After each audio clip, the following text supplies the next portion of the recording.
Tulsa. I can't wait for the season to get started, get playing with you guys, get on the field and represent the Star. You guys be sure to go check out Jay Tuck and subscribe to the Cowboys Fans Only and keep doing your thing, bro. Doing Cowboys Nation, it's Kelvin Joseph. I can't wait for the season to get started. Be sure you check out Jay Tuck, subscribe to his channel. Keep shining, the sky's the limit. You know the vibe, stop playing.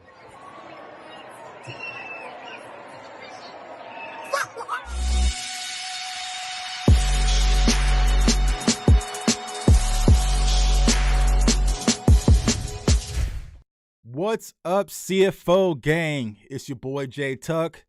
Bills fans, will y'all please Real Cowboys fans, stand up. And you're now tuned into the Cowboys Fans Only channel. So if you're new, do your boy a huge favor. Comment, like, subscribe. Somewhere down there, somewhere down there, and somewhere down there. And be sure to turn on that notification bell to stay updated with all Dallas Cowboys content. Also, go to cowboysfansonly.com. I just restocked the store, y'all. Got a lot of new merch. But make sure that you use CFO Gang, the code, to get 10% off all your purchases. I appreciate everyone who's already been showing support. We've been getting purchases from Japan, all sorts of places, man. So I appreciate all the love, CFO Gang. But what I wanted to do tonight, y'all, something very special, because as we all know, our team is finally in Oxnard. We got training camp now on the horizon. So, the last show that I did on Sunday night, shouts out to Boss Cowboy and also West Coast, I had a lot of people in chat. They were asking questions about the 4-3 scheme, the 4-3 under. Tuck, what's going on? What are you guys talking about, right? So what I wanted to do is slowly dissect the 4-3 under. We're going to peel back some of the layers of this Dan Quinn scheme and kind of explain it so that way everyone can grasp the concept, because once we get into preseason, we're taking off from there. So I had to bring some of the best guys, some of my favorite guys who does this Dallas Cowboys content. I'm not just saying that lightly because they're here. They're some of my favorite people on cam and also off of cam, but they're extremely knowledgeable. So I wanted to bring them on the show so we can break down this Dan Quinn defense and actually explain to the viewers what is going on. So with further ado, CFO fam, I'd like to welcome my guy Bluff from Bluff City Cowboys, my guy BJ Nix, and Professor O, both from Star Gang. What's going on, fam? Man, that red carpet you just rolled out there. Hopefully we can live up to that intro, boy. Appreciate you, my guy. Yeah. Appreciate you, my guy. Shout out to everybody in the chat. You know what I'm saying? Hey, man, I'm excited, man. It's gonna be a good show, man. Yeah. Like I said, guys, I don't just say that lightly about anybody, but like, you guys are the three that I expect. Very knowledgeable. You guys know your work, man. Great content. So definitely support their channels. So let's go ahead and go around the clock and do the intro. So I'm gonna start with you, Bluff. Tell everybody about yourself and where they can find you. Hey, what's up, everybody? It's Marcus Jones, Bluff City Cowboy, coming to you live out of Memphis, Tennessee. You guys can find me, Bluff City Cowboys Facebook, Bluff City Cowboys YouTube, Bluff Cowboys on Twitter. I'm one half of the Cowboy Zone. Our podcast airs every Thursday night, 7:30 Central Standard Time on Facebook, YouTube, and Twitter. Yep, great content. Go ahead and drop your link below. I also have them in the subscription as well. So definitely subscribe to my guy's Bluff channel. And shouts out to Lambo as well. Nix, go ahead and tell everybody where they can find you, my man. Yeah, man, right there on the bottom of the screen on Twitter, @your_guy_Nix. Come over there, man. We have a good time on Twitter. As always, you can catch me on the Stargate podcast during the offseason every Wednesday at 8 p.m. Central. So that's tomorrow. Go over there, hit that sub button and a notification bell. And, of course, if you're on Facebook, man, we got a group. We're almost 6,000 strong over there. Feel free to jump in that group. Be a part of the conversation. Appreciate y'all rocking with us. Facts. Jump in that group, man. Got to get roughed up a little bit, man. It's starting to get rough in the group, man. Yeah, it was. We had to carve some things up out of there. We had to cut some things up out of there a little bit. It's getting a little bit better now. Yeah, I think Cowboys fans, we get a little annoyed with each other going through the all season, man. It's like, what did you say, man? So we started banging out a little bit in the group. It's going to be all love here shortly. And last but not least, my guy Professor O. Tell everybody where they can find you, my guy. What's up, everyone? Tuck, thanks for having me on. My name is Matt Owen. You can find me on Twitter at Professor O_NFL. I'm also 50% of the Star Gang represented tonight, so you can see us tomorrow night. So definitely tune in for that. Check out Bluff City and Cowboys Fans Only. Tuck's new gear is super dope. I'm trying to figure out which t-shirt I want to get, so I will debut that on air whenever I get one in the mail. So appreciate you having us on. Appreciate it. It's like I said, guys, what we want to do tonight is sit back and educate. But, I brought these guys on for that specific reason, kind of break things down, educate you guys, the viewers. But also, we're going to have some fun. So after we kind of break down the scheme, we're going to turn on the phone line. So I definitely want you guys to call in, chime in. Just let me know how you feeling, Cowboys fans, because like I said, it's the start of the 2021 season. And with that, I'm going to start with you, Bluff. How are you feeling right now as far as the Cowboys going into Oxnard, going into training camp? Are you drinking all the Kool-Aid, drunk off the Kool-Aid? Or are you kind of sitting back, chilling, man, waiting to see how things unfold? At this point, I'm just glad we got real competition. Right. Like, I don't know what to expect, but what I do know is I feel like for the first time in a long time, guys will actually get to compete for spots. Mm-hmm. Because outside of D-Law and Diggs and maybe Urban, I don't know what's going to happen with the other 8-9 positions on defense. Right. So I'm looking forward to that. I'm glad we're on Hard Knocks so we can kind of get a little bit of the behind-the-scenes looks at what's going to take place. But, yeah, this one's going to be all about competition, and I'm here for it. So, Bluff, you're a fan of Hard Knocks, right? So you team Hard Knocks like I am. Yeah, I mean, we didn't get any off-season looks last year. So. Oh yeah, because we was all on live stream during that blue and white scrimmage, man.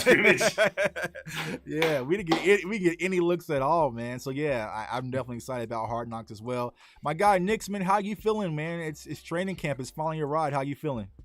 I'm excited. Look, and for the reasons that Bluff said, right? I'm excited to see if there's going to be true competition. It seems that we've made some definite situations uncomfortable in certain rooms for some competition. As a Cowboys fan, we've been asking for that for a long time. No more country club. Hey, just roll up. Your spot is given. So yeah, I'm super excited about that, and I'm also a Team Hard Knocks guy. Right. I'm a Team Hard Knocks guy. I don't think it's going to, especially for this rookie class to come in here and have extra cameras around, because when they get back to Dallas, you already know, man, you get back to the Star out there in Frisco, it's going to feel like Hard Knocks is there anyways. Right. So let them be burnt in the fire. So I'm excited about that. And again, man, as Bluff said, well, let that competition thing be real. I'm super excited to see that happen. Right. My guy, Professor O, how you feeling, man? Oh, I can't wait. I'm really fired up for it. So why I love Hard Knocks, it's a football show, but it's about the personalities. You get a better feel for the insight on who players are, what their mental breakdown or mental makeup is. A little bit more of their personality gets a chance to shine because they talk about their stories. And a lot of times they feature, a bubble roster guy. They feature some of the young up and comers. They feature some of the aging veterans.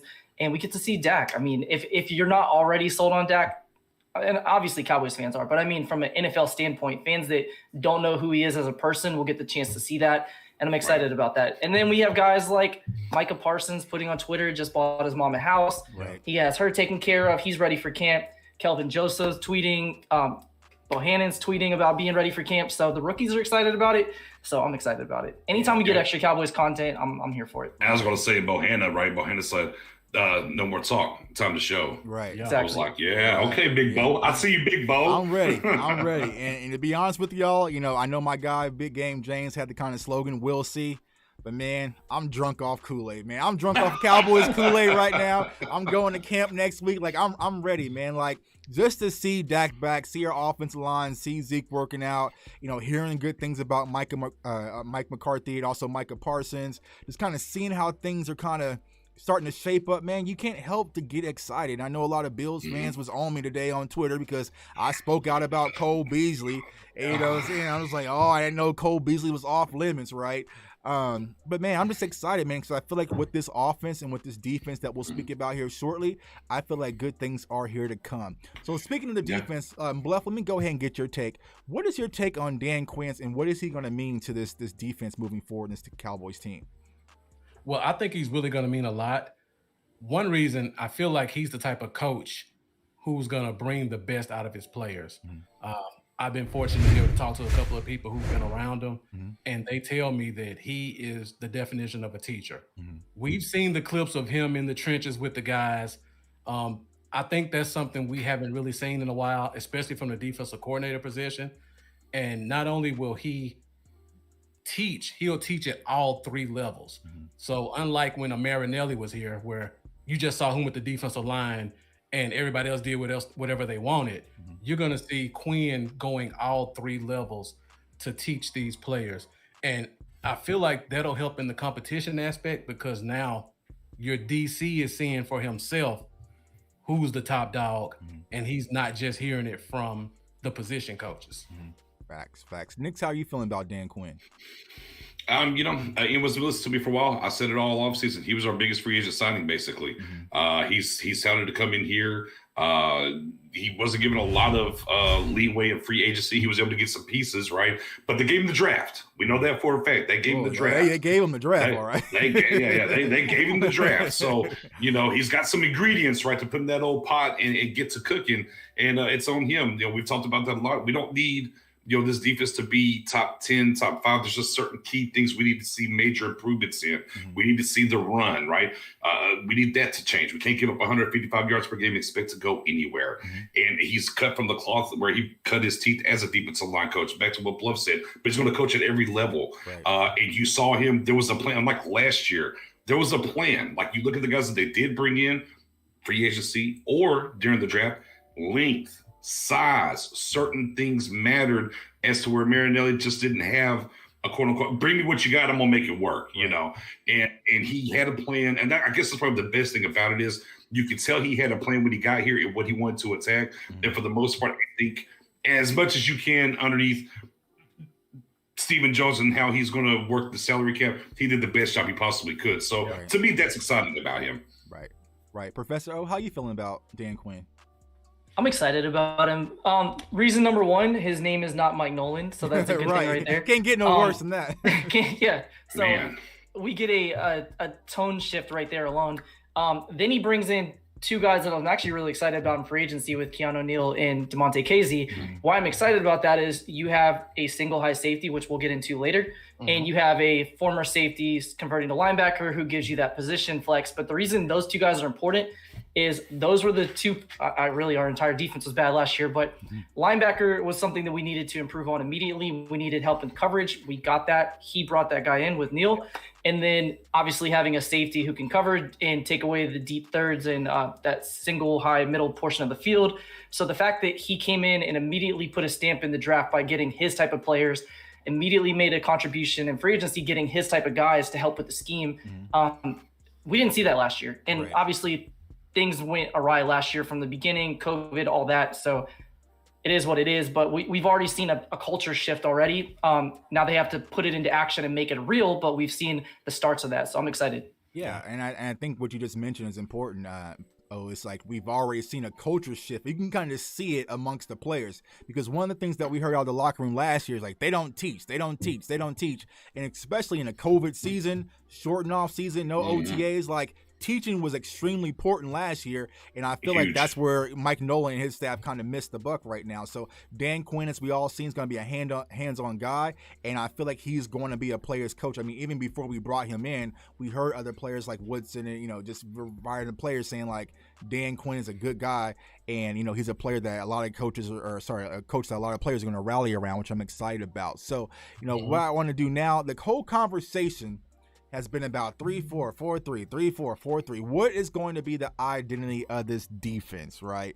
This has been a hot topic button for Cowboys fans for quite some time now. And Nick, when we did the draft show, we were kind of thinking with some of these players we brought in-house, all right, it kind of looks 3-4-ish with the kind of versatility that you're adding some of these players, right? And so I think that kind of struck a nerve with some people, like, we can't go 3-4, we're your 4-3 team or whatnot. So, Nick, I'm going to start with you. And what we're going to do, like I said tonight, y'all, we're going to kind of go around, walk to the chalkboard and kind of explain things in a simplistic way so everyone can understand, and we're going to build up as we go. So, Nick, can you explain to everyone what is a true 4-3 under scheme? With Dan Quinn. And, as soon as he was hired, I immediately went, I got some picks and different things and kind of broke it down a little bit in the Star Game group, and we kind of pinned it. And we had a great conversation there. And of course, going back to that, particularly the third round, right, with some of the draft picks here with the Osa and the Chauncey, we're like, oh, wait, and we were kind of our ears are up. But when you get to the we talk about a 4-3 under front, right? And what you're getting to is, ladies and gentlemen, is you get your 4 defensive linemen, right? You get your three linebackers, but they're going to shift Okay, the linebackers are going to shift a little bit to the strength of the defensive line. Especially with your 3-tech, right, defensive tackles to the weak and open side of the offensive formation. You're going to be looking for some one gap penetrating type things. But it lines 5 defenders. Now we're getting to the linebacker side with them linebacker shift, right? So it kind of aligns 5 defenders across the line of scrimmage, right? And especially you see these defenses in particularly used now, not so much now. Back in the day, when you used to have a great fullback, you would see this is way back when. This is more about your tight ends, your versatile tight ends, stuff like that. Having a linebacker right there on top to hammer him off the line, set that edge, do certain things with your Sam linebacker, and as we talked about before, there's some principles within this when you start talking about your 5 techs, and I'm gonna let some of you guys kind of go on some of that with your 5 techs or your 9 techs, and that's the wide 9 we're talking about, right, guys? And what they're going to do has a lot of principles of a 3-man, the 3-4 front, and then of course you'll get into the scheme of the Leo position in particular when we talk about Dan Quinn. But what's the Leo position? Well, it's a defensive lineman that's going to stand up. Now, even though technically it's still 4 defensive linemen, now all of a sudden you got another guy standing up. Well, what does that do, you say, Nix? Well, it can confuse you. Well, I got Randy Gregory standing up over here.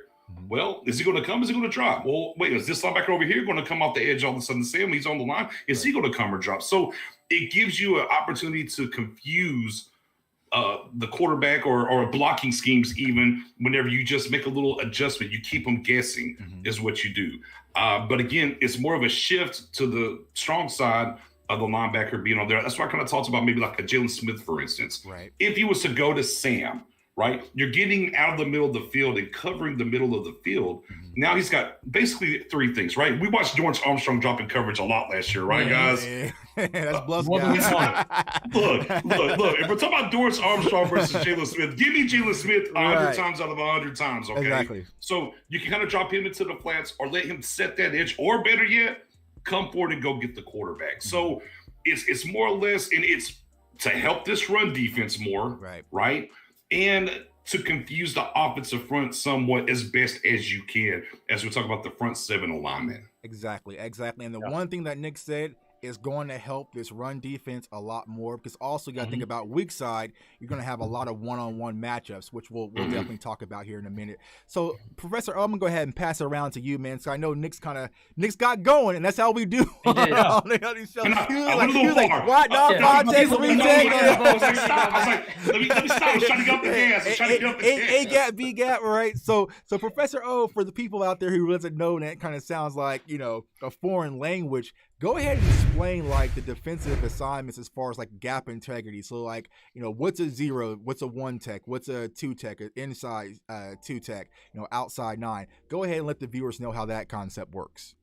Yeah, so the easiest way to do it is to start in the middle. So if you have a 0 tech, that's your nose tackle, he's head up on the center. If you have somebody shading the center and guard, depending on if they're shading the center's outside shoulder or the guard's outside shoulder, they're a 1 tech or a 2 tech. A 2I is somebody who's shading on the inside shoulder between the center and the guard. A 2 technique is somebody who's going to be shading really anywhere in that range. And then your 3 technique is somebody who's shading between your guard and tackle. So starting at the middle, you have a 0, which is head up on the center. A 1 is on either side of the either side of the center's shoulders. Your 2 technique is between the center and the guard. Your 3 technique is between the guard and the tackle. And then your 5 technique is slightly shading the outside shoulder of the tackle, which we're going to get into, especially with the scheme. And then you go a little bit further as you go out with 6, 7, and 9s. What I like about this defense, kind of piggybacking off of what Nick says, you have 5 guys on the defensive line, and why that's important is it gives that 3-4 look, but it's extremely important for us for what we do, because you have 3 players, your 5 technique, your Leo, and your Sam, which we're going to get into later, that all can potentially rush at the same time, and it puts an immense amount of pressure on the offensive line and the running backs. And the reason for that, and we'll get into it deeper, is it makes it almost impossible to double team more than one of those 3 guys if you bring all 3. You have a 5 technique, which is already shading the offensive tackle's outside shoulder, and then a Sam next to him. So you have 2 guys already outside of the offensive tackle. How are you going to double that unless you play max protect? Then you have a Leo who's even further outside on the opposite side of it, So again, we'll save some of that for later, but the big key is you have 3 guys who can rush the passer. Really all 5 can, but you have 3 guys that can put a lot of pressure on the offense because of blocking, how they're going to block it, because they don't know who's coming, who's not coming. And that kind of circles back to the 3-4 concepts of it. So I'll leave the rest for Bluff so that there's some meat there. Exactly. Yeah, really not much well. well, Bluff, go ahead and talk about, because you mentioned we haven't touched linebackers at all yet. So yeah, you haven't touched the linebackers yet, but also, Bluff, I want you to explain is gap integrity. So like the A gap, the B gap, the C gap. And you mentioned like last year we saw a lot of 2 gap schemes versus 1 gap. So kind of explain to the viewers what is 1 gap scheming versus 2 gapping. Okay, so we're probably all going to use this interchangeably between 1, 3, 5, ABC. Yeah. So the A gap is the gap between the center guard, just like Professor O said, that's the 1 spot. And then the B gap, guard tackle, C gap, D gap outside of the tight end. So the beauty of this scheme, because like everyone said, you got more guys at the line of scrimmage, that prevents teams from double teaming. So now your defensive linemen can be more aggressive in their penetration. That's one of the key things to think about. And then you got a guy like a D-Law who's going to be playing a 4, which is lined up head against the tackle, or he's going to be playing a 5, more of an outside. He has the ability to be able to rush more upfield, when in years past with the defense we ran, he had a little bit more contained responsibility.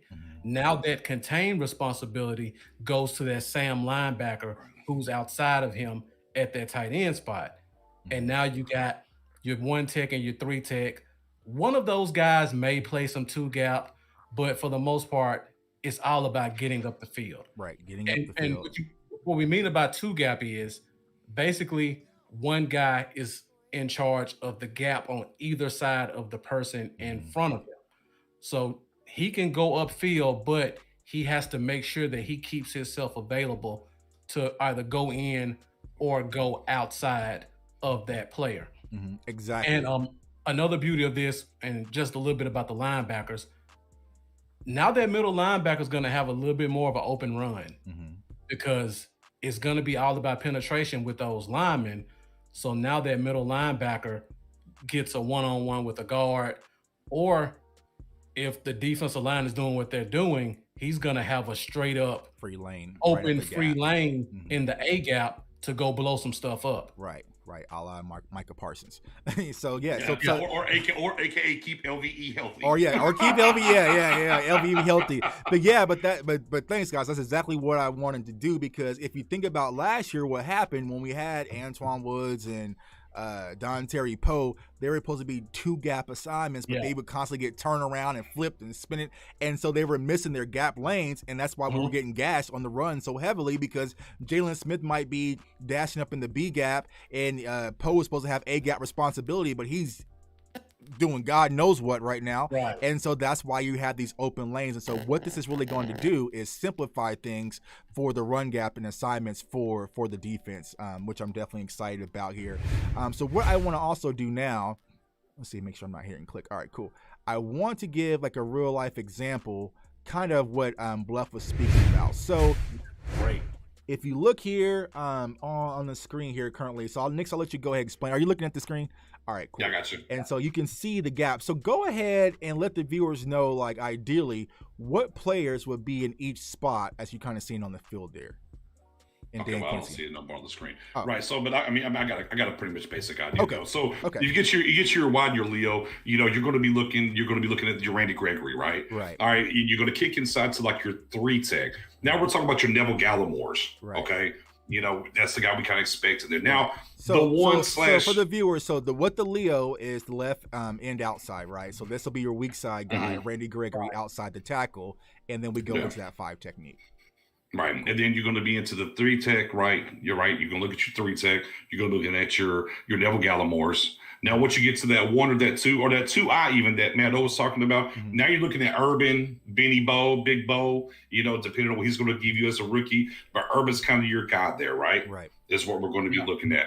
Now you're going to slide over to like now your 5 tech, or it could be your 4 tech over here with your Sam. But that's going to be, as Tuck was just talking about, that's going to be DeMarcus Lawrence. Right. Now, as he said earlier, he had a little bit more contained to him. He couldn't really go get the quarterback. And now with this 4-3 under, now you got that linebacker out there next to him to help with that contain. Now he can go get that quarterback out to worry about contain so much anymore. So those are the kind of things that you're looking at. And of course, back to what all of us are kind of saying here and there, look at that Mike linebacker, right? Right. Look at him. Boy, they catch that, and how they were talking about how that clear shot and different things he can have is so nice to clear that up outside of last year, and what we saw with our linebacker position. But again, to me, it's just exciting, as Matto touched on, everybody else is, if they send the Sam, the things they do, you just can't double team these guys. And there was times, turn the tape on, there was times D-Lo was getting triple teamed last year, guys. Right, exactly. And if you kind of go back through watching the film, you can kind of see what Dan Quinn did in Seattle and also Atlanta. So as you see by the description here, the Leo, which is kind of the wide outside guy. Now, as Nick said, that he can also be standing up. And I think that's where people get concerned, is like, are we going to be standing up? And I think the real trigger for people is like, they want to know, is DeMarcus Lawrence going to be standing up? Because I feel like last year he was all uncomfortable. And I think we can all agree he's not going to be standing up as much, if at all, in this scheme. I think we all agree on that. Right. 1,000%. Okay. Right. Thank God. Right. So, and another thing too, if I can touch real quick, because I think a lot of people forget, Randy Gregory played standing up a ton in Nebraska. Right. This isn't going to be foreign to him. Right. If he does that from time to time. And there's actually a great video our guy Spoonie shared, how he was working with Sean Merriman, and it showed how if he was standing up wide outside, how he was getting to the quarterback. If he had his hand in the dirt, how he was getting to the quarterback. So this is very natural for him for sure. Right. To play that Leo spot. Right. So Nick's kind of hit on the front four, but Professor, I want you to kind of hit on the linebackers. Of course, that's the new attraction in Dallas, right? With adding, Micah Parsons, Keanu Neal, Jabril Cox. So how were they going to fit in this scheme? Yeah, so first we'll just talk about the basic alignment. So you guys can see it on the screen. You have the Sam outside and you have the Leo outside.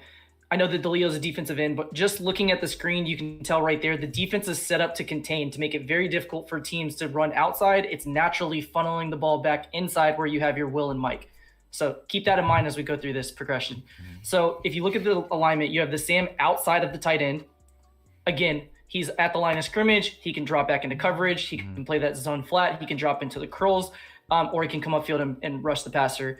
You have the Mike lined up directly over the tackle or between the guard and tackle, depending on how they want to have the alignment. And then you have the Will on the weak side, which is actually the strong side of the defensive line, but the weak side of the offense. And if you look at the personnel right there, you have from the center, you have a guard, tackle, and tight end. We have 4 guys outside of that. So we already have a numbers mismatch there. If you look at the other side of the line, you have a center with nobody head up on him. Right. You have a Will, a 3 technique, and your Leo outside with only 2 guys to block. So again, you have the numbers in your advantage, which naturally forces things to the inside. But the entire point of this defense is to put pressure in terms of pass rushing, and then to have the numbers game in your advantage because you're playing one gap defense, which makes it easier for your linebackers to scrape and get upfield without anybody engaging with them.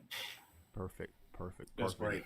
Yeah, so exactly. So as you see there on the image right there, the one-on-one coverage on the weak side, that is what you're really trying to get, and that's going to be one of our strongest sides right there. Because don't worry about the strong side, because you're going to see the nose tackle that's slanted kind of the inside towards the strength. And when we say Sam linebacker, that's just the strong side linebacker. So you might see Jalen there, you might see Parsons there. I mean, even Randy Gregory kind of spoke about possibly playing some strong side linebacker as well, so playing that Sam position. So you might see a rotation there, but as you see, it gives us clear gap integrity to clog those lanes, simplify things, which we've been preaching about on my channel, Stargang, and other channels. Simplify the scheme so it's not as much thinking as they had last year. Because honestly, y'all, when I go back and watch film last year, I'm just like, I don't know. I mean, I feel like they were trying to do something, but for some reason, it just didn't click and coordinate with these players. And so I feel like, this year, Dan Quinn is going to put these players in a position where they do what they do best. And for like Jalen's sake, DeMarcus Lawrence's sake, Randy Gregory's sake, coming forward, getting pressure, and coming at the quarterback. So that's why you guys should definitely be excited about. So, any questions, keep the questions coming in the chat. Like I said, I wanted to kind of break down the scheme and peel back these layers. Any other thoughts you guys want to add? Now, I'll say this, right? 4-3, 3-4, bear front. We're going to be primarily in a nickel. Yeah, Right. took the words right out of my mouth. Right. Took the words right out of my mouth. So, I mean, this is a heavy conversation, but for the most time, you're probably going to see 2 linebackers on the field and 3 corners, with a 4-man front. So, there's been this whole disparity about the 3-4 or 4-3, but I think it's really coming from we got gashed in the run game, so they're really trying to figure out how are we going to stop the bleeding, and I feel like this is going to be how Dan Quinn stopped the bleeding. Nix, what do you want to add, bro? Yeah, and I think this is where a lot of people say, well, this is basically, we're going back to Marinelli stuff, and I don't really go with the 4-3 under as much as Marinelli, but the nickel, when we talk about the nickel and the simplification there, that's where I think a lot of people say we're going back to what Marinelli did before, just different on the back end a little bit. Right. And that's why, because when we get to that 4-man front, as we talked about, right, it's going to be one gap, get up the field, kill everything towards the quarterback. Now, what to see, again, percentages, I don't know, 20% in the 4-3 under or whatever, but primarily, as you said, that's what I want to bring up is the nickel position or situation. I know a lot of people are like 4-3 under this, and what are we doing over there? And they get a little frazzled at times, but I think we did a good enough job explaining it and understand this is going to be a 20% style, right? 15% that you're going to see. A lot of this is just going to be base nickel stuff. Go ahead, Buff. I know you had something too. Yeah. Oh, I just wanted to add in before I go. I saw we had Skywalker Steel sneak into the chat. So what's up, Skywalker? Sky? What's going on, my guy? What's up, Sky? I want to point out something Mendoza talked about. He talks about guys like Basham. I know he's big on him. The beauty of this defense, like Nick said, it simplifies things. Right. So that Sam linebacker spot, you can put a Basham there. You can maybe even play around a little bit with Armstrong playing there a little bit. I mean, I know. Based on responsibility. For sure. He's a tall, lean guy with long arms. So if you're just telling him to set the edge, he can do that. I don't want him going backward, but you can do that. You can maybe slide D-Law right there a little bit. Bradley and I, that's a guy that you can potentially Bradley and I. You got Osa, which when we out drafting, we're like, he looks a little undersized for what we want. Right. But he can fit in that 5-tech spot. He can slide in that 3-tech spot. So this formation and this scheme lines up perfectly with what we did in the draft because, like Nick said at the beginning, we got a bunch of big athletic guys with long arms who know how to get up the field.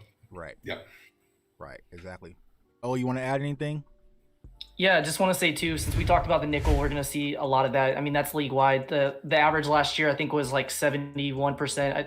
And then it was even higher than that when you add in dime package. So it's going to be extensive. But if you look at this front, it's very easy to imagine what the nickel is going to look like. Just take that Sam, move him out, replace him with a nickel back, and that's your 4-2 look. Sure. And then same thing, drop one of the defensive linemen out. So in this situation, you'd remove that Leo, and there's your 3-3 if you want to go with that in the nickel look. So it's pretty easy in terms of explanation for the players. As fans, it may be a little bit foreign, and we'll all kind of go through that and navigate that together. But from a player standpoint, especially when you have young players, and we drafted 8 of them, this is a very friendly defense for them.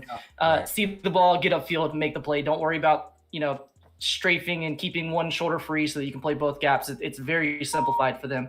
And then the one thing I do want to highlight with this defense is the star of this defense, when you're looking at the front of it, we're all going to naturally go to like the Sam and the Leo, but this defense is tailor-made for your will to be the star. He's completely freed up. So when you look at the Seattle defense back in the Gus Bradley, Dan Quinn days, and then, kind of afterwards, the will linebacker is the person who should look like the superstar of this defense because they should, on most plays, have no offensive lineman to engage them. They're free to flow. So whether that's LVE or whether that's Parsons or you play Neal, whoever's in that spot should be all over the place. We were saying Sean Lee. It's kind of party. I was surprised on what's this kind of party. But I mean, Deion Jones and Orlando, you kind of saw the same things with him as well, being in the middle there and just flowing and making plays and doing stuff. So yeah, I mean, it is definitely tailor made, as Matt O said, to keep the linebacker clean. Look, and last year, I know how people want to feel about the linebacker position, and I know that certain hot buds player, I'm not going to say his name yet, and how they felt about him when you're not being able to stay clean and stuff like that, man, it's just rough. And man, that's for me, that's the most exciting thing about this is I think Dan Quinn is very committed to keeping these linebackers clean, and in turn, that should give us a better production when it comes to stopping the run. Exactly. Oh, what happened? I just did something. Hold on. Oh, don't you do it. Don't you do it. What did I do, dog? What'd you do? I think I just, hold on. I think I hit a wrong button. Hold on. Let me get it back. Let me get you back right. Hey, it wouldn't be right if you didn't hit the wrong button. Right, hit the wrong button one time here. Let me get everybody right, man. It happens. But like I said, we're going to go ahead. I can adjust. Continue to ask questions. I think I pressed something wrong. Continue to ask the questions in the chat, man. We definitely going to dive in. I want to get into to training camp a little bit, man. So, Knicks, go ahead. They can still hear you. They can't see you, but they can hear you. Yeah, I'm split screen like a mug. So, who are some of the players that you got your eyes on when it comes to training camp? Man, everyone. Right. I mean, all of them, right? Honestly, though, we're going to fixate on the defense more. We think this offense is ready to rock. I've said it before. I'll say it again. I'll double down on it. I'll die on this hill. I think this is an offense ready to make a Super Bowl run. Okay. Can the defense come along for a ride? That's really what we're looking at. For me, it's just I think what I'm looking at is not maybe a particular player. Mm-hmm. What I'm looking at is how's the rotation going to work at linebacker? Okay. Especially when we get to this nickel situation and things like that. Where is Dan Quinn going to be comfortable, or who is he going to trust more, right? In those two linebacker sets, and who his go-to guys are. And obviously we're going to be looking to see where, we're getting a little excited when it comes to Parsons and maybe being this jack of all trades and being over the field. But I mean, for me, I think the one thing, obviously everyone's worried about safety and, hey, safety here. But I think for me, it's the rotation of the linebackers. That's where I'm really focusing and seeing, is it going to be LVE and Neal? Is it going to be Parsons and Neal? Is it going to be Jalen and LVE? The Wolfpack's back again, right. So I'm extremely excited to see how that's going to play out. So let me ask you this. What does your gut tell you? I think Jalen's going to play a lot more than people are not going to expect or not going to be happy about. A lot more. Ooh. I think Jalen Smith's going to play a lot more snaps than people think. He's not going to look. I'll say he's not going to be resigned to like 30% of the snaps. Right. It's just not going to happen. Matt Owen, Professor, I know you got the numbers. Was it 94% last year? Is that where he was at? 93 the year before that? Yeah, the last 3 seasons have been 94 to 97%. So he's not going to go to like 20% like fans think. He's going to play a lot.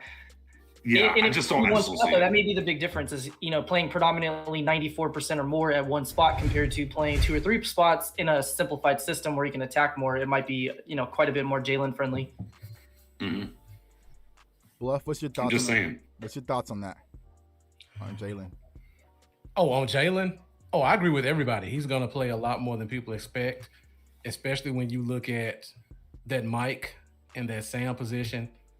I mean, if you look at the team, you can put LVE there, but I don't think he has that mentality to really play those spots like you want. Mm-hmm. I think we really only have like Parsons and Jalen as the 2 linebackers who can really step in and fill the gap the way you want them to. I know we love Neal, but 227, you're not expecting him to really take on a guard that much. So I feel like between those 2 positions, he's going to get a lot of playing time. And on top of that, we talk about the simplified defense. Mm-hmm. One of the problems we all saw with Jalen last year was making the calls. Right. If the calls are a lot more simple, that makes him better suited to run to the ball and make simpler calls. Right. So that keeps him on the field even more. You think he's still going to have the green dot?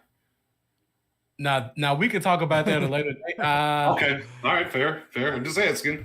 As of right now, I would say yes. Yeah, I would say yes. I would say I would agree with Bluff. I think he's going to start off with the green dot slowly. But like I said in my video this morning about Micah Parsons might be one of those kids who takes the opportunity at the Mike linebacker position and just run with it and learn it. But we'll see. We got a super chat in the building. Shouts out to my guy, the Lunatic, bro. Welcome back, man. I reached out to my guy the other day. He said he's been busy working and grinding. So he had a great question, and I kind of saw this floating on Twitter. So I'll ask Professor O. I'm going to ask you, and then I'll go around the horn here. He says more likely to be a cut, Bradley Anae or Reggie Robinson II. First off, shout out to D Lunatic. Glad to see you back. That's a great question. It really is. I've had quite a few conversations actually with all 3 of these gentlemen, so I'll share with you guys. I think it's Reggie Robinson. A lot of fans are going to be upset about that, but the way I'm looking at it, and Bluff talked about it, he did a great job outlining it on his show, is if you look at the path to the starting roster spot, or not a starting spot, but a roster spot, unless you go 6 deep at cornerback, it's really hard to pencil him in.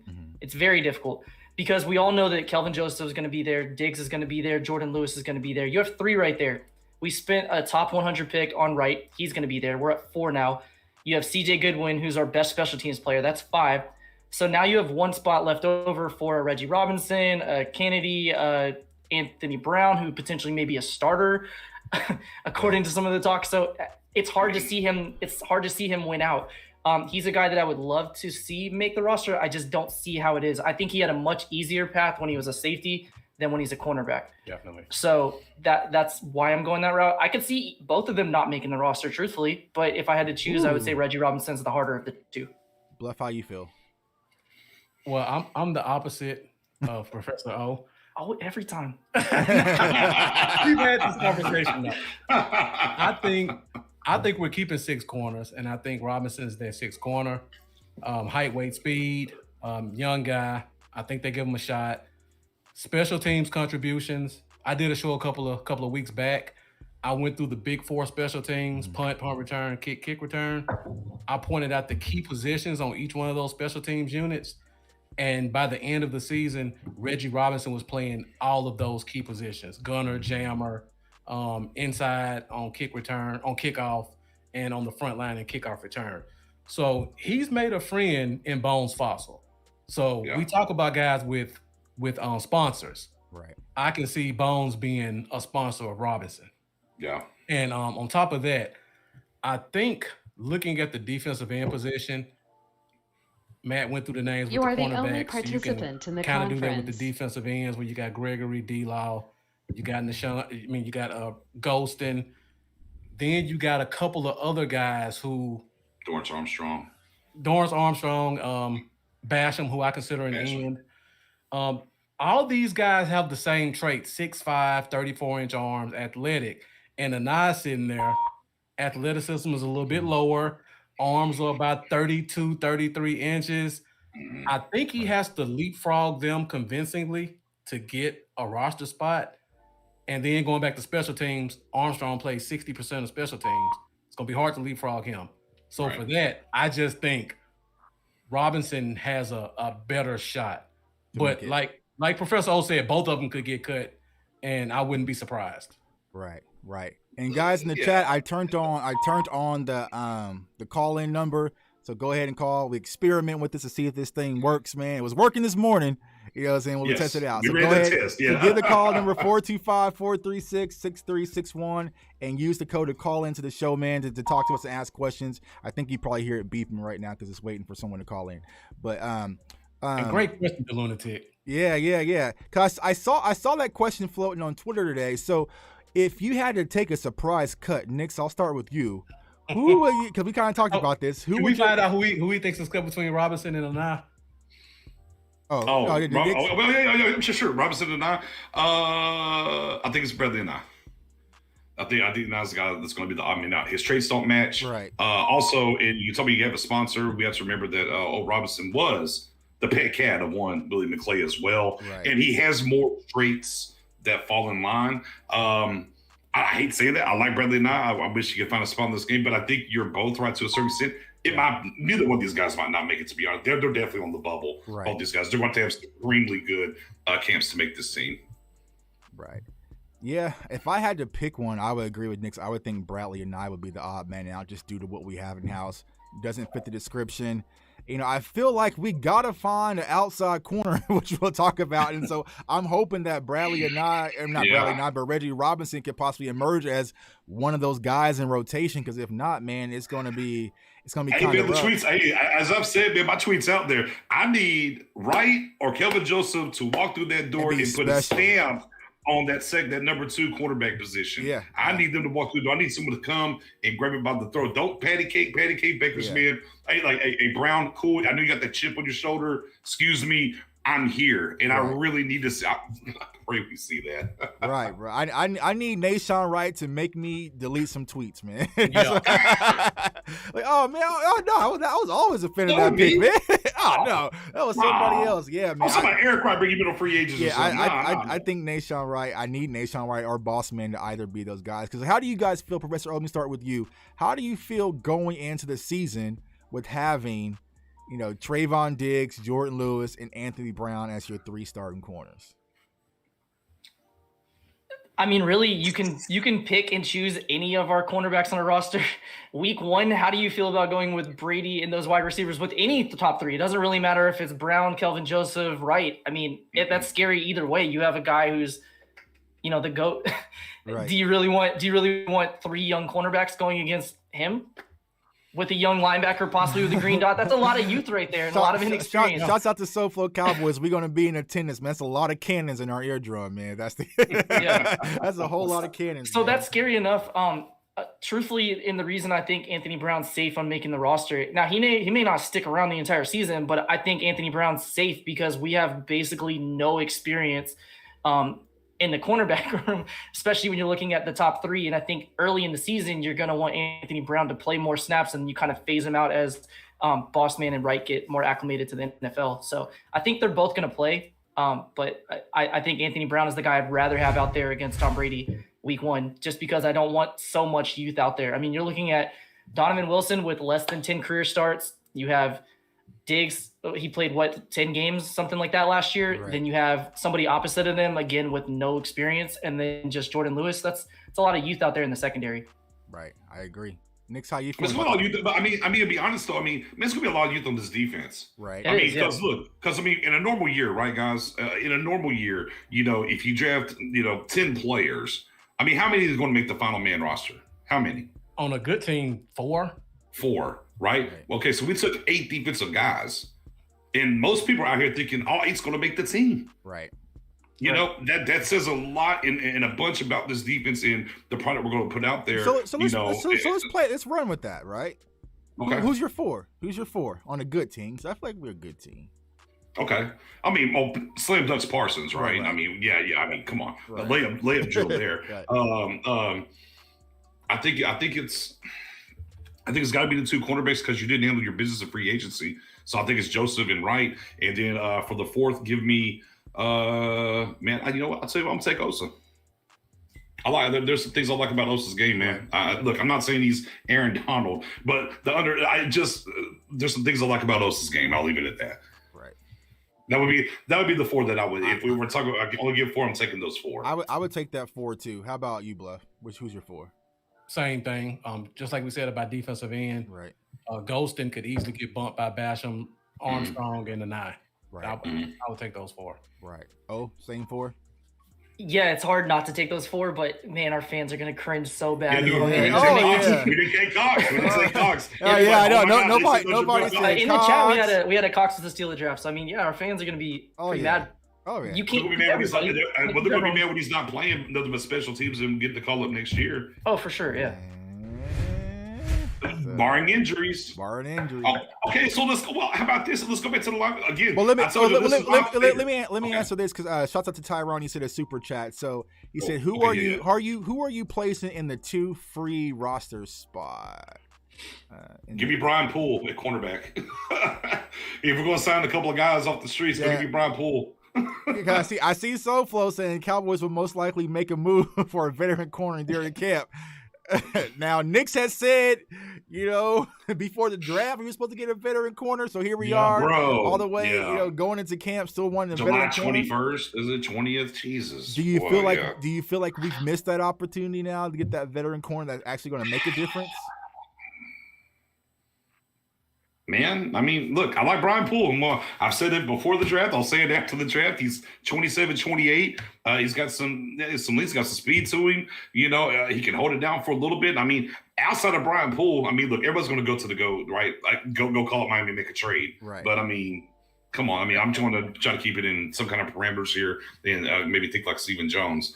Outside of Brian Poole, there's some guys – that can help you. What's the cat from Pittsburgh? Played slot. I know he got released recently. Steven Nelson. Yeah, Nelson. There's a guy that can come in and help you for sure. Right. But hey, man, we're at that time where obviously got to fill it up with some for camp bodies. But there's always that final cut. You know, at the end of camp, you never know who's going to get cut or who's going to be made available for you via trade. You know, still the Gilmore thing's still kind of out there. He's looking for a deal. I don't know, but yeah, I just don't know, man. But for sure, out of the two spots, go get me a veteran cornerback is what I'd like to see. The other spot, I mean, get a camp body, do what you got to do. Bluff, anybody that you can got your eye on? I don't have a particular name, but we got to get a center that's called protections. I'm with you there. We just got that back. Bring back Looney. I mean, Looney is the obvious one, but other than that, I don't have a name.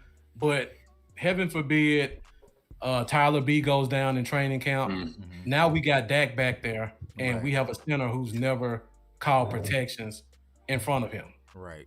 That terrifies me. Right. Real quick, Bluff said it on his show, but Tyler B is the only player on an entire roster who started a game at center in the NFL, and Tyler has 4 starts. Yep. Yeah. That's it. On an entire offensive line. Yeah. I mean, you go get Looney. That's terrifying. Yeah. Zach Just go get Looney and be done with it. Yeah, right. Mr. Do-It-All. Mr. Do-It-All. Yeah. Mr. Do-It-All for sure. Yeah, I haven't heard much when it comes to Joe Looney, I think. I mean, he's probably just waiting for a camp opportunity. So, you know, he was still out there. That'd be definitely a guy I would be open to bringing back Joe. Because, I mean, even from the games that Joe played last year, he did decent. So, like you said, Bluff, you do need a security, you know, policy in case something was to happen to, you know, Tyler B. Man, knock on some wood, y'all. Knock on some wood, man. No injury, no whammies this all season, man. Whammies. We did enough last year. Yeah, my goodness. How about the Rams already with Cam Akers? Jeez, Louise. Cam Akers, man. Like that was my. That's why you. In case that look, it's everybody out there. This is why you don't do fantasy football drafts till the last weekend of August. I don't understand why I see so many people on my Twitter timeline like, oh, I just drafted so and so in fan. Like, what are you doing? Like, no, not this way. So let's see some other questions. I think Brown could be traded, a cut down, or if a team needing a cornerback can sense a rotational player elsewhere. Do you think the Cowboys could move on from Anthony Brown?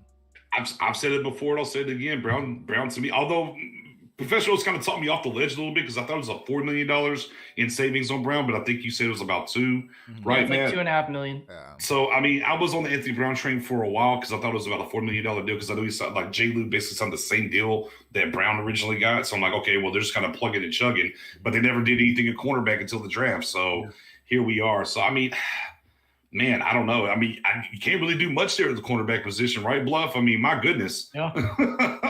Right. This is one of those things me and Matt go back and forth with as well. He hadn't talked me off that ledge yet. If Brown's not starting, he's gone. I 100% agree with you on that. Brown makes the roster if he starts. If he's not in your top 3, there's no reason to have him on the roster. Yeah. Get him out of here. But again, I think he's a prime suspect to be cut during the season. Why wouldn't we keep him on the roster if he's not starting?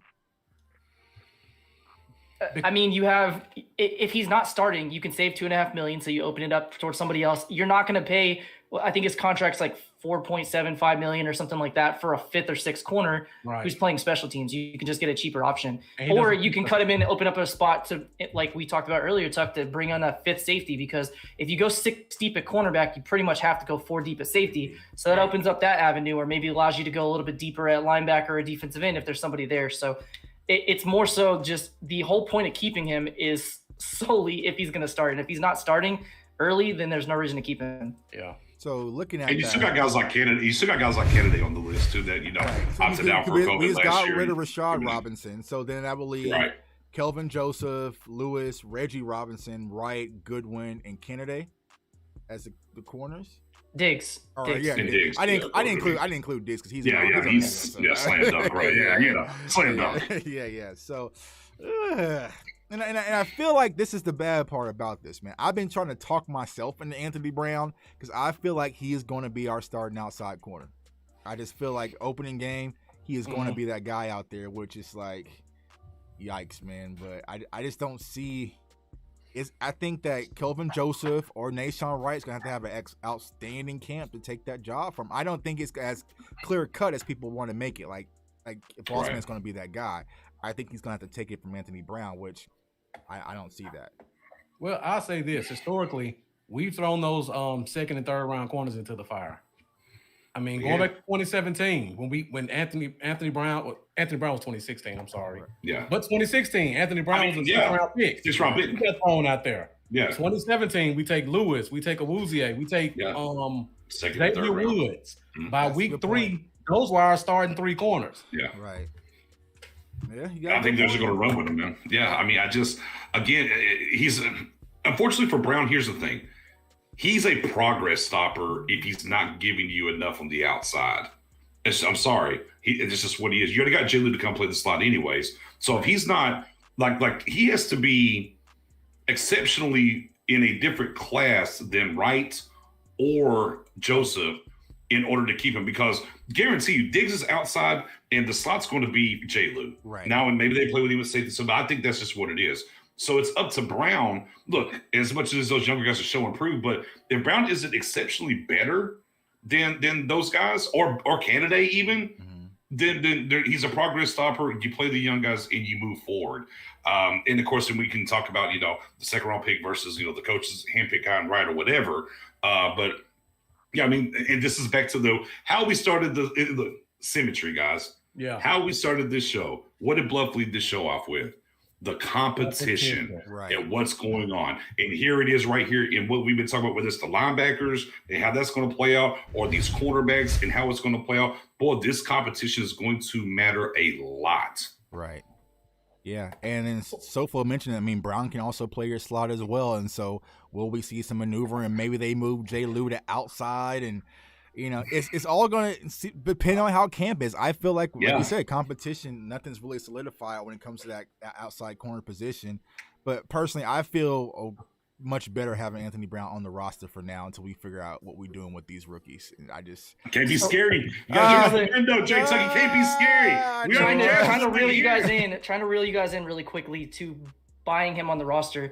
Again, you have to plan for injuries because that's part of the NFL. Definitely. Bossman played basically no inside corner at college, and he didn't play a lot of college games in the first place.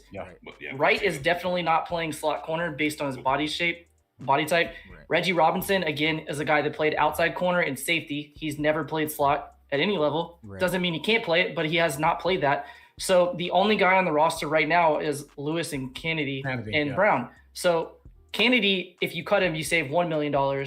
Brown, if you cut him, you save $2.5 million. But Brown's played more, and he knows our scheme, and he's kind of bought into the culture. So he has that kind of going in his advantage. But Brown is the backup plan because he can play outside corner or inside corner, and basically nobody else on the roster who we've seen can do that. So I think that's probably why he's safe, at least for the initial 6, which is where that Reggie Robinson conversation kind of comes back full circle. Do you want to go with Reggie Robinson, or do you want to go with the guy that can start, but it's going to cost more money? Wait a minute, guys. Y'all don't want CJ Good to get on the field? I'm joking. I'm joking. Goodwin has a role, and he's good at it. Exactly. Yeah. I'm still mad at him, though. I have to admit, I'm still mad at him last year for not returning that kickoff, man. Come on, you got to score in that one. Right. Can't get tackled on the 5-yard line. You ran like a 4.240 or whatever. Yeah, come on, man. SoFlo says Anthony Brown isn't going anywhere. I don't believe Anthony Brown's going anywhere. He's doubling down on it. Yeah. And I saw a comment, I think it was by Tyrone Church. He said Kennedy should have played last year. Kennedy opted out last year. Yeah, he opted out. He opted out last year. I also saw one about Reggie Robinson. Reggie Robinson should have played last year and got some reps, but he should have. We'd have a better idea now. Got to figure out where he's a safety, he's a corner safety. I mean, they've done this between both coaching staff. So a layer to talk about too, a guy that we haven't really mentioned much, or anybody really hasn't, is Joe Witt was a huge offseason acquisition. I mean, when you have Charles Woodson, who all of us agree, elite cornerback, personally signs off on him saying he's a great coach, he needs to get more recognition in the league. I learned so much from him. Having him with this young defensive back group is phenomenal. Like, I'm very excited to see what he does. And then also he has the connection to Al Harris because he actually coached Al Harris in Green Bay. So that's kind of an interesting dynamic too. Eagle alert. Hater in the house. Hater in the house, man. Shouts out to my guy, Philly Notion. But Philly Notion, don't you worry, bro, because you locked in on that bet. And so we're going to see how things work out. So if y'all unfamiliar, me and Philly Notion have a bet that whoever wins more games out of the Eagles or the Cowboys, and the loser got to wear the opponent's gear on their show for an entire week. So it is. Philly Notion, put it in writing, Philly Notion. Let us know, is Jalen Hurts a top 10, 15, 20. Where's he at this year? Because they was ready to replace him for Deshaun Watson just the other day. I saw them videos. Was Deshaun Watson coming to Philly? Like, what? Whoa. Yeah. I saw Aaron Rodgers too. I'm like, okay, guys. Yeah, I caught you peeking, man. It is what it is, man. The Philly fans been on me today too, man, because I posted this video about it. Like, he's lost, man. So I'm gonna keep you guys in for by about 10 more minutes before I let y'all go. Yeah, go for it. So we talked about the cornerback position. What is your biggest concern going into the 2021 season? Professor L, I'll start with you. Yeah, it's got to be cornerback 2 for now. But we have the pieces where I could very well be like week 5, like I knew it all along. I love these guys. But right now, that's my biggest concern because we don't our roster, our schedule, we're not playing a ton of playoff teams, but we are playing a lot of teams that have good wide receivers. Right. Yeah. And, that's part of the NFL nowadays. Everybody, I mean, maybe not the Eagles. We'll see what happens with Smith. But a lot of teams that have elite wide receivers, especially when you look in our division. I mean, there's Galladay, Terry McLaurin, Devontae Smith potentially. There's good guys in our division alone. And then you still play teams like the Chargers with a good quarterback, good wide receivers. Keenan Allen can embarrass anybody. The Bucs, you go through the list, you have a ton of teams that can, put a lot of pressure on the defense. So cornerback 2 for now. And then center because we have no backup experience there. Yeah. Nix, how about you? Man, what helps corners be better than what they are? Safeties. Wait, hold on. He said he's the best quarterback in the division. Oh my God. Okay, well, I'm through with that. I'm through with that. I'm doing the notion of dealing with this guy. Tuesday, boy, drinking on a Tuesday. Go ahead. Yeah, do your thing. Yeah, I mean, again, the thing that can definitely cover up some bad cornerback play is your safeties. And I'm not buying. Look, I've said it before. You follow the money. KZ, I mean, he does have a really big. We saw this with Ha last year. Okay, to be clear, and we know his coach is here. I'm not speaking ill or anything else, but you get the contract. That's all the contract that says he'll be here all year. Right. Okay. He's under $2 million guaranteed. There's some things kind of bubbling when it comes to Wilson. He had some injury, a little knee issue. He wasn't working out at camp, different things, so, and let's be clear, guys had to really mess up last year before Wilson got on the field. Right.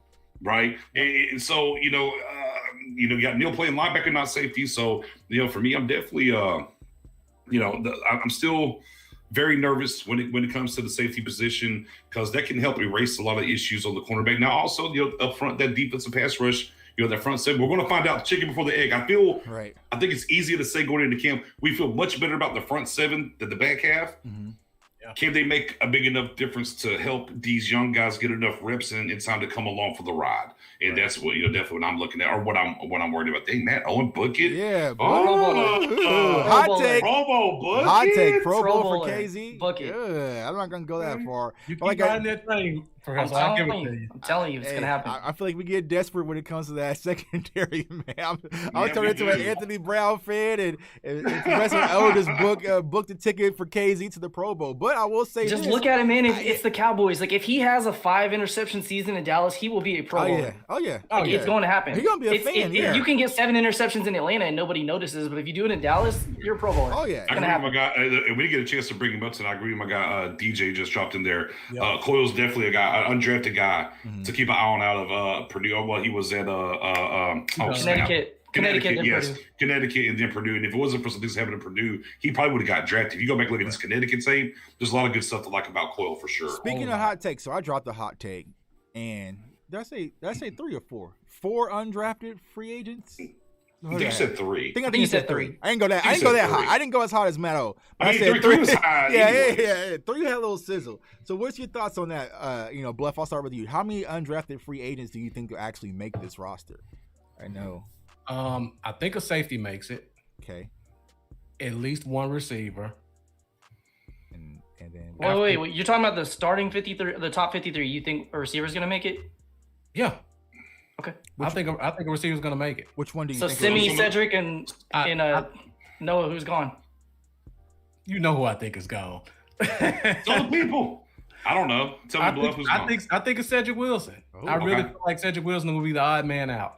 But I see way too many guys that look the same to tell me that they want to go in that direction for their number 5, number 6 receiver. Right, just those big physical bodies. Right.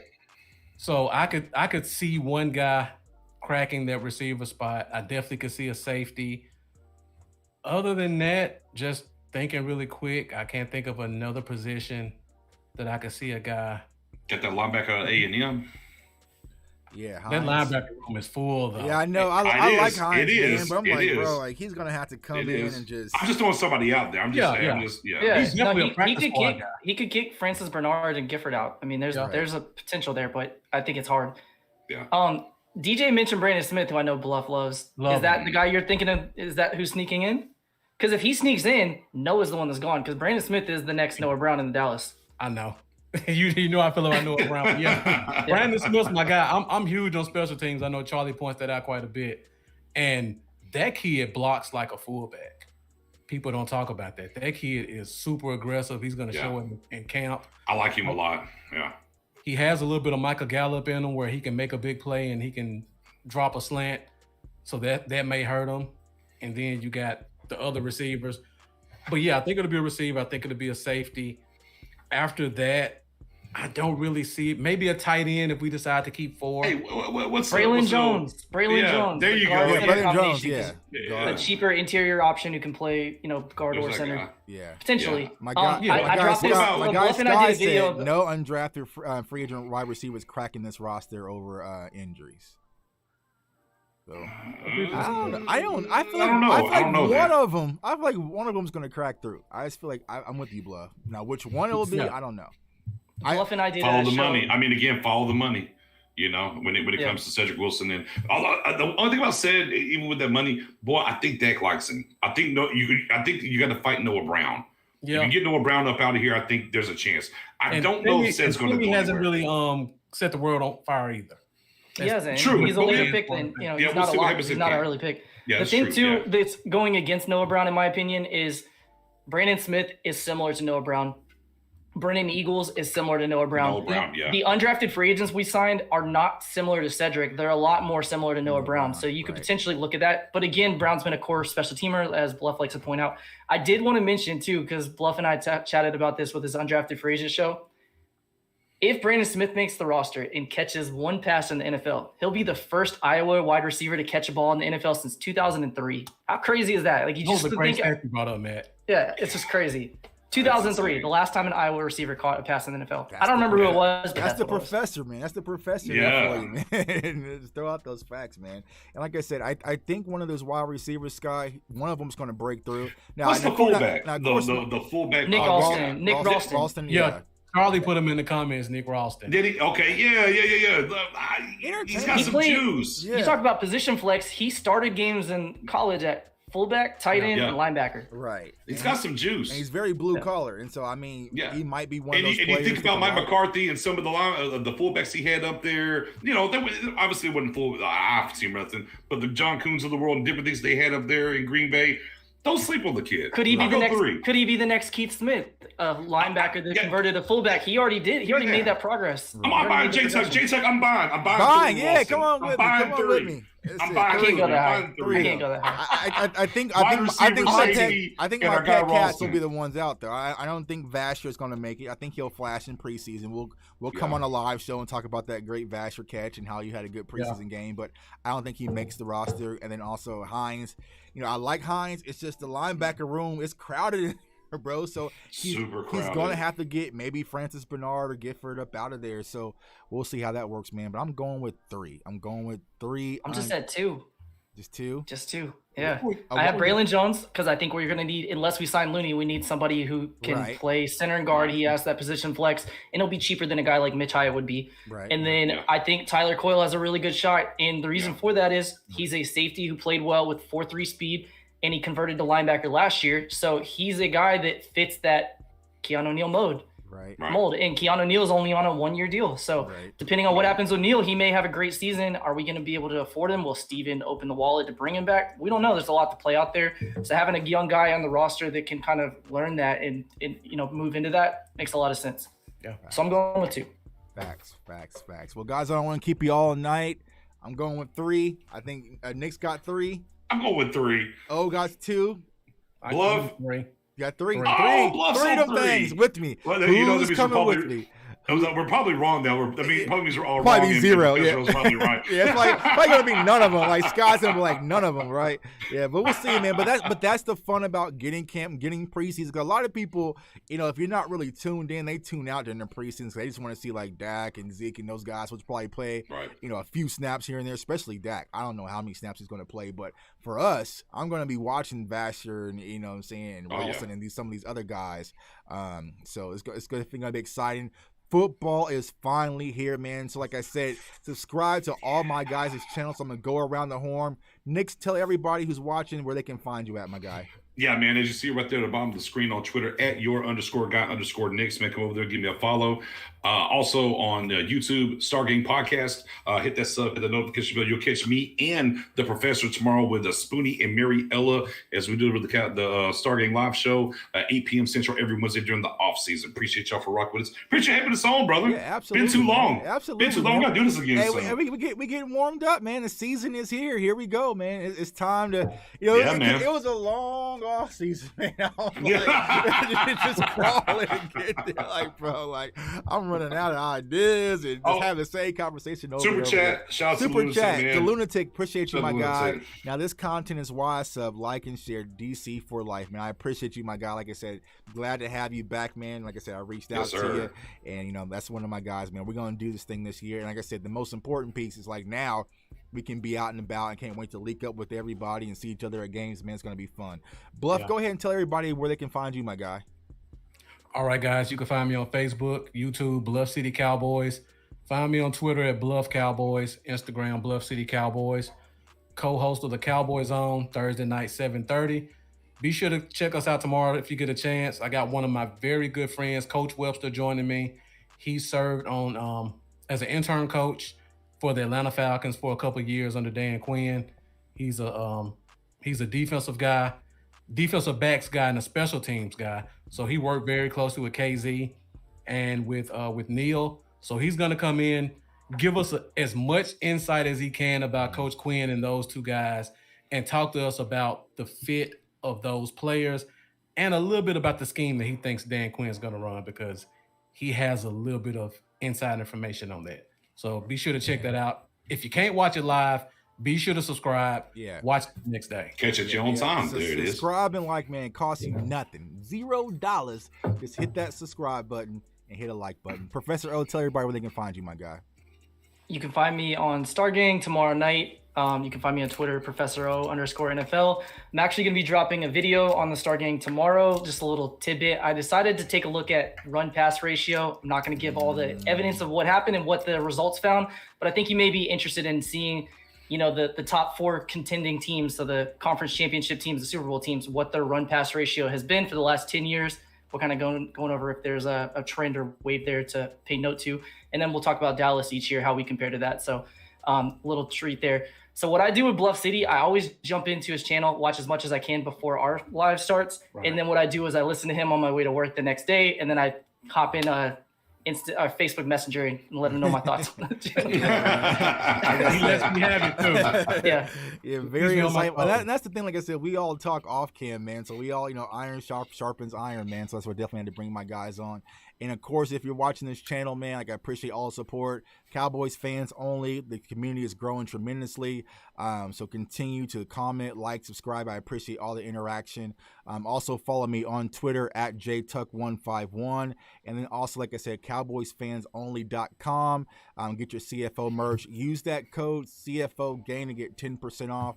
I appreciate all the support. And like I said, we got a lot of things coming on this channel, man. Great guests, great contents, what we do, man. Like I said, I love having my brothers on. We're actually going to start something that we started a long time ago. We're going to bring it back, which is the Fan Friday. So I'm starting, to pick some of these interesting Cowboys fans, because we are so global around the world, and kind of have them on the channel, kind of speak about, what made them a Cowboys fan, man. So definitely stay tuned to that. And then I will be at training camp on July 30th, which is next Friday. So if you're at camp and at Oxnard, definitely holler at your boy. We're going to link up, get some content, go out some live shows, doing all sorts of fun things out there, man. So I can't wait. Football season is finally here, y'all. And salute to my guy, Rome, Cowboys Fan Talk in the building. Also, Skywalker Steel. Follow their channels, man. Great content. because it's not that fast food stuff you get off of ESPN. It just ain't, man. It's good. Yeah. It's good home cooking, man. Like we know what players are gonna be where. You know what I'm saying? We know Reggie Robinson ain't gonna be playing safety and starting safety. Man, yeah, you should have. Yeah, Tristan Hill gonna be your starting 3 tech. Yeah. No. Unless as I told you when we was looking at it, I was like, man, how many injuries do we have for this to be the true Right. lineup week 1? Right. God bless. I'm like, yeah, man, it's a cluster, man. So subscribe to all the content creators out there. Like I said, this season's going to be fun, man. And I can't wait to experience and enjoy it with all the fans and all supporters out there. So definitely we're going to stay in tune for that, man. So it's your boy, Jay Tuck. I want everyone to stay safe, stay blessed, stay encouraged. Go Cowboys. The season's here. Let's go. Right. There's no turning back now. Quest for 6 has left the Yeah, building. Here Quest we for go. 6. We on the ride. Fire Rowdy. Peace. Fire Rowdy, yeah. He's the first. Nah, fire.